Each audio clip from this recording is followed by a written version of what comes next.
बलांगीर जिला मुरीभाल थाना पातलपड़ा गाँव में घटी एक अभावन घटना। जो हाथ धरी स्वामी 7 जन्म साथी होगा शपथ नहीं से हाथ में शिरा काटी स्वामी हत्या करथिबा घटना सामना को आसी।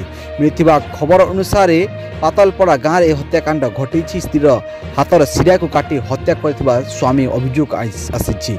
मृतक जनक होउछंती अजयश्री रणा बोली जनापड़ी। स्वामी टंकरधर रणा शिरा काटी हत्या करिछि। कौनसी घरे कलू एभली हत्याकांड घटी कहुछि। एक धारुआ अवस्था हाथ को शिरा काटी हत्या करथिबा स्वामी ना अभियोग आसी। तेज गुरुतर अवस्था महिला को टिटलागढ़ डाक्तखाना को चिकित्सा पाई निया बेले टिटलागढ़ डाक्तखाना डाक्तर मृत घोषणा करथिले। ए नहीं मृत महिला परिवार लोक टिटलागढ़ थाना लिखित अभियोग करथिबा जनापड़ी। अभियोग को आधार करी मुरीभाल पुलिस और टिटलागढ़ पुलिस स्वामी टंकधर रणा को गिरफ्त करी घटनास्थल प्रदर्शन कर सीन रेक्रिएशन कर वर्तमान जे सूचना मिलूची। वर्तमान आपण मैंने भिजुआल देखिपे केमी टंकधर रणा को नहीं घटनार अधिक तदंत करुच्ची मुरीभाल पुलिस। आपण भिजुआल माध्यम देखुथिबे जो हाथ धरी 7 जन्म साथी होगा से शपथ नहीं से हाथ में आज शिरा काटी स्त्री को हत्या करथिबा घटना सामना को आसी। जहां विभिन्न महल निंदा कर जाउची। क्यों कारण से हत्याकांड घटले बर्तमान रहस्य घर रही। घरोई कली हत्याकांड घटी अनुमान करा जाउची। एक नहीं पुलिस तदंत जारी रखी बेले आगामी दिन में पुलिस यार पर्दाफाश कर जना पड़ी।